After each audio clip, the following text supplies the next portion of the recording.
He wanted to force the austerity he enjoyed on others. He basically was a true religious fanatic.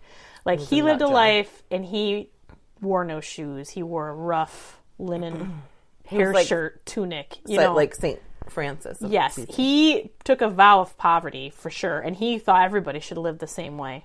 So he, at the time, I think it was Princess Isabel in Spain, but he knew her and made her promise when she was young that when she became queen that she would bring back the Inquisition. Okay. And she did. She promised him she would do it, and she did it, and made him the Inquisitor General, which is what he wanted.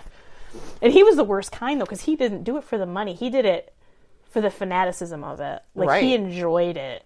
He believed in it. God. It's even worse. I don't know what's worse, to be honest with you. I know they're both bad, but but when you have that religious fanaticism involved in there's no stopping it. Yeah, like, it's true. Just like a snowball that continues and it doesn't end, and it gets really bad. Like, and that's probably why the worst torture was visited in Spain. It was the worst because it was. He was doing it in the name of God, and he was doing it for their eternal soul. Yes, and to have that passion going towards it, like, it's scary to other people. It is, and it's scary for me to even think about. I know. Ooh.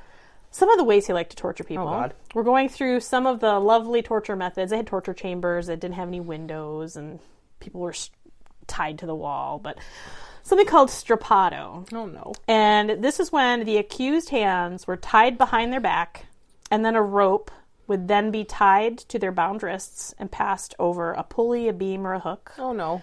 And then they were lifted off the ground by their hands tied behind their back. Oh, my God. And then I can't even touch my hands very right. And then sometimes they would tie weights to their feet. No.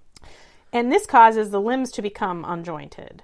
But sometimes they would drop them fast, but then stop them before they touch the ground, and that would break their shoulders. Yes, it would. And it said it was rare for people to die from this, but they would be, like, totally, like, disfigured for their whole life. Oh, God. And they wouldn't heal. They had nerve damage, and they would be crippled basically for their whole life. Yeah, if they didn't, if they lived, right. And if they confessed, then they'd get burned at the stake anyway. So it was like, do I take this horrible torture? Well, some people could die from shock from it, just from the pain. Say the pain could. They said if they did it to somebody 3 times, they probably would die. Yeah, your heart would just stop. Right. We have water torture, which is what we call waterboarding now. They did it in a special way then, though. Oh, of course the accused would be laid on their back, and they would tie them down, so their hands and feet, so they couldn't move. They would shove a rag or a piece of cloth in their mouth, and then they would pour water over the rag. Drowning them. Yeah, so then they would do this and stop, and then they would do it and then stop. And then eventually, if they weren't getting the results they wanted, they would just do it and do it and do it until they pass out. And then when they'd wake up, they'd do it and do it. Oh, God. Like, they wouldn't get a reprieve, and a lot of people drowned from it because their lungs would fill with water. Right. You're just drowning without being in water. Yeah, it's awful. Just shoving it in your face. Yeah. The rack, which was one of the worst ones. Yes. The accused was tied to a board that was at their hands, which were above their head, and at the ankles. It would be shackled, and there would be chains attached to both boards. And the chains would slowly be pulled in 2 different directions. Of course. Up and down, stretching them. And the body would stretch, and the joints and ligaments and tendons would snap, pop, and break. Mm-hmm. And a person left long enough would lose control of their muscle and their bowels and their bodily functions. I'm sure. And they would be permanently unable to move on their own. Like this, if you left them in that position with their muscles stretched, the muscles would never stop being able to be stretched. Right. They would just stay in that position and they would never go back to normal. They would just turn into noodles. Right. If they survived, they would. Which I hope they don't. Most of them terrible. didn't. Honestly, most of them didn't. No. You know, sometimes the person would be lying on a bed of nails. So when they would pull their hands and feet, it would slowly puncture them on the nails. And rip it. As they were stretched, it would pull them and it would push them down, and they would just be slowly pierced by nails or glass or fun stuff like that. Because how do people, sick minds, come up with this it's stuff? awful. It's like, of course they're going to say anything you want to make, and that's the point. They're like, this will get them to confess. This is like, they really thought that it was real. That it was real. And it's like, if they did that to you, you would confess to being a woman. Yeah, you would confess to anything. Anything. Like, yes, I killed Princess Diana. Just stop. Yeah. It's like, I will tell you anything you want. Yeah. Just stop this pain. Exactly. Right. Because your brain just goes somewhere. Even the fact that a lot of the Templars died from torture tells you about their like, inner strength. Yeah. You know what I mean? Yes. The fact that they could withstand that to the point where That's they died. why they were hot. That is why they were hot. They like to use thumb screws, which they would do on your fingers and your toes. And there's a lovely thing called the Spanish chair. Oh no! When you say lovely, I always know it's not. It's a chair that you would be tied into, and they would take your shoes and socks off, and they would baste your feet with fat, and then I know roast them. Oh god! They roast your feet while they were attached to your body, and you were alive. It's horrible! And they can put fat on it, so it makes it sizzle. Oh. And the thought is just, I want to puke. Can you imagine the smell? Yeah, I mean, there were people burned. There were people burned as witches up into the upper 1700s, and even some in the 1800s. With the amount of people being burned and saying that it looked like a wood, like cut down trees, there were so many of them. At one time, the smell in that area, miles that smell would go. Oh. All the stray dogs probably thought it was great. Yeah. Ugh. Horrible. Yes. And the accused would be tortured until they confessed or died. If they confessed, they were burnt alive.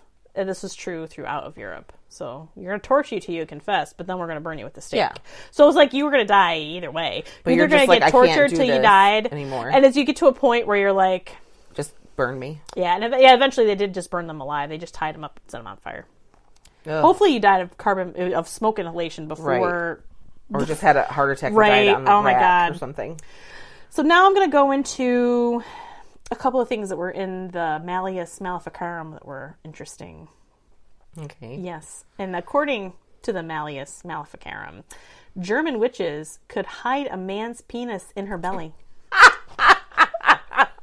A German witch could hide it. Why would she want to do that? I don't know. But she could. And they could steal men's genitalia, which is good. That's a good time. Yeah. Why? I don't want that. Pluck that. No, I don't want that. I won't want nothing to do with it. You keep it. Thank you. Thanks. You can keep that. I don't need it. No witch wants a man's genitalia unless they're going to throw it in the garbage. And they said in the Malleus Maleficarum that mostly witchcraft is found among women, and it's because their vanity, their tendency towards lying, and their weak intellect and their lust were why they were more apt to be a witch.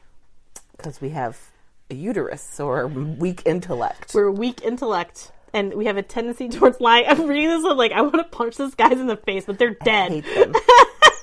I hope they spend their hell eternity on the rack or something. Yeah. I don't know. Midwives were a favorite to be accused. Of course. Because they had the ability to prevent conception, to terminate pregnancy, and they had a tendency to eat infants and offer them to devils. In this book, that's what it says.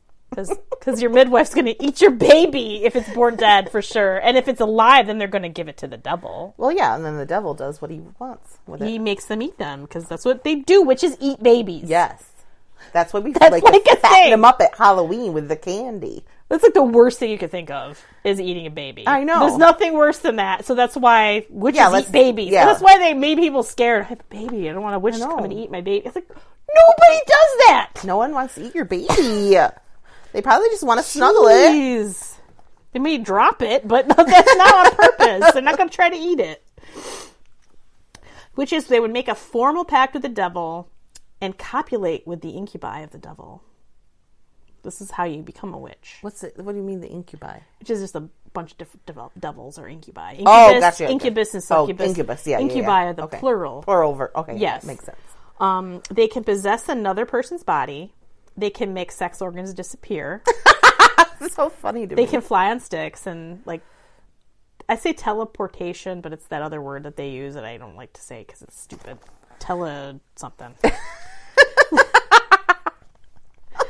Another thing that if the woman was a witch, if she was unable to weep under torture, she definitely was a witch. Oh, if you're not crying, then you have to be a witch. And drowning and burning have no effect on a witch. So if you drown them, or burn them, then they were innocent. But they're going to heaven, so they're fine. Okay. Yeah.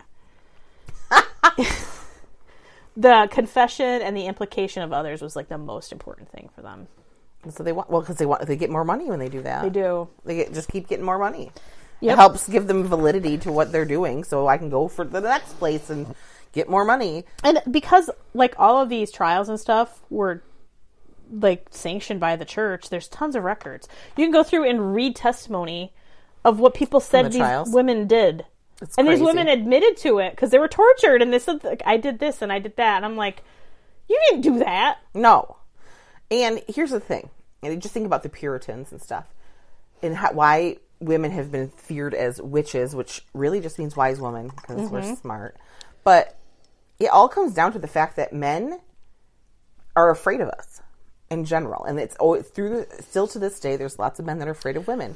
So to be able to, because they can't control themselves and they think that women's sexuality is like a power over them, they want to degrade and not give us the power that we really could have because they're afraid.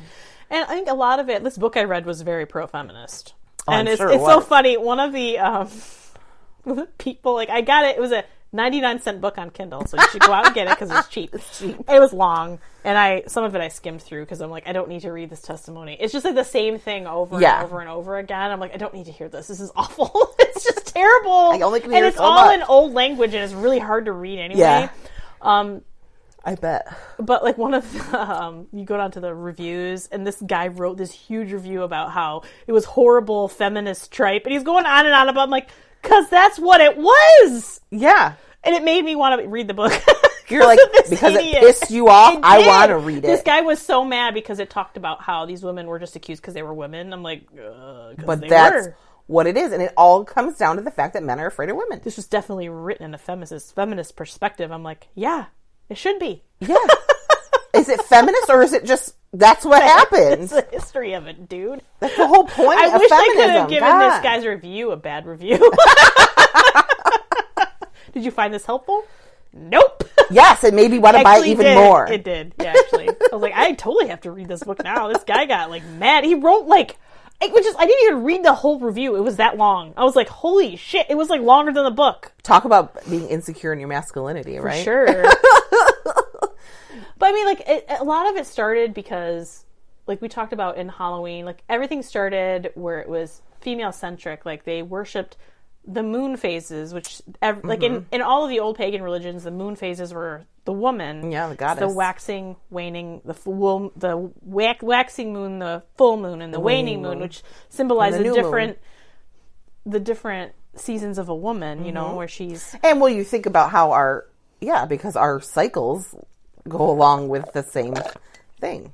And it wasn't until the Romans invaded Europe and brought with them eventually, because when they first invaded, they were still under like Julius Caesar and they were pagans themselves, but they were more like male-centric with their religion. They had a lot of phallic things going on. Yes, and a lot of like history, you see where the scribes would list the goddesses first, and then eventually you started listening, they would list the gods first, and the goddesses kept going down and down on the pantheon of like importance.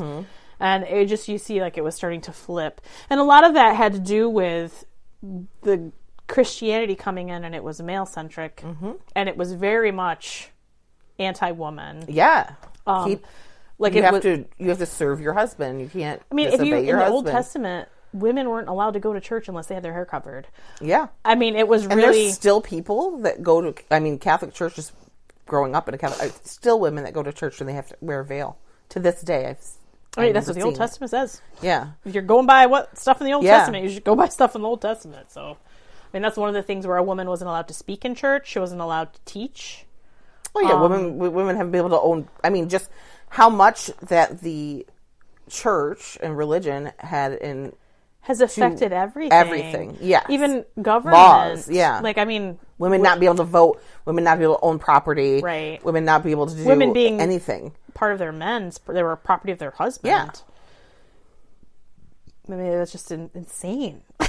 Oh, it just boils my blood. So mad. Boils my broth. I just get so upset just thinking about it. I know, it makes me so angry.